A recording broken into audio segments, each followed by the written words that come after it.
Mani sauc Andris Vilcmējers, un es esmu apmācības programmas ilgtspējīgas uzņēmējdarbības vadība, digitālajie risinājumi un strateģiskie lēmumi pasniedzējs. Un šodien uz sarunu es paaicināju Ellu Ancānu, digitālo risinājumu ekspertu. Un šī sakarā vēlos tev uzdot pāris jautājumus.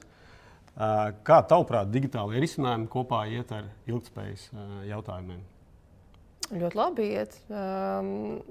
Noteikti digitālie risinājumi palīdz uzņēmumiem vieglāk atrisināt šos jautājumus. Jo, kā jau mēs iepriekš runājām, šobrīd šis regulatīvais sloks uzņēmumiem, pat ja uz viņiem tiešā veidā neatiecas ilgtspējas direktīva, uz viņiem pastarpināti attiecās piegādes ķēdē un viņiem klienti uzdod šos jautājumus. Tad šī izpratne noteikti palīdz veicināt dažādi digitālie rīki.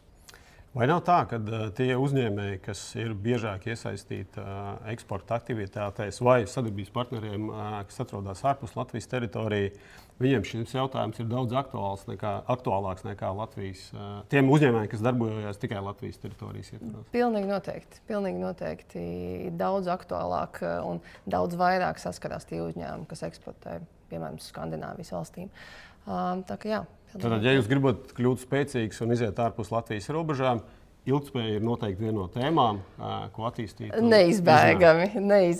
Es gribētu teikt, ka nāksies pievērsties šim jautājumam un veidot izpratni.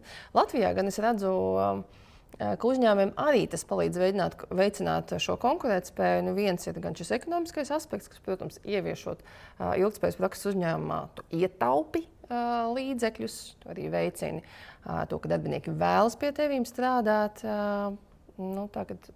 Tas ne tikai eksportējošiem, bet protams, kad ar jautājumiem vairāk saskarās tieši eksportējošie. Es tev piekrītu, tas ir arī zināmā mērā ne tikai ekonomiskais faktors, bet arī uzņēmuma reputācijas un imidža jautājums par to, ka mēs esam moderns uzņēmums, jo neslēpsim, ka arī jaunās paudzes ir ar daudz lielākām prasībām attiecībā pret ilgtspējas jautājumiem.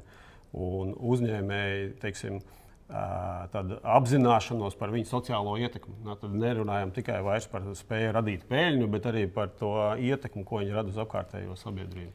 Es absolūti tev piekrītu, jo šobrīd, manuprāt, tas, ar ko visvairāk saskarās, kāda problēma saskarās uzņēmumi, ir darbinieku pieejamība.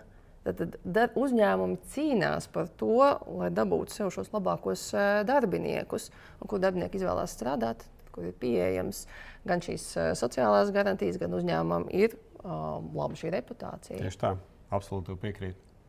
Jā. Un kā tie digitālajie rīki, izņemot to, ka tu ietaupi laiku, kā vēl viņi var palīdzēt, vai viņi var arī attīstīt kaut kādu izpratni uzņēmējiem un darbiniekiem, kas strādā ar šiem digitālajiem rīkiem tieši par dažādiem ilgtspējas aspektiem? Jā, pilnīgi noteikti. Ir strikti strukturēti tiek veidot šie jautājumi par visiem ilgtspējas aspektiem no regulējuma viedokļa. Tad ir pieejami gan rīki priekš lielākiem uzņēmumiem. Mēs strādāsim gan ar bezmaksas rīkiem, kas ir pieejami šobrīd tirgū, gan ar maksas rīkiem.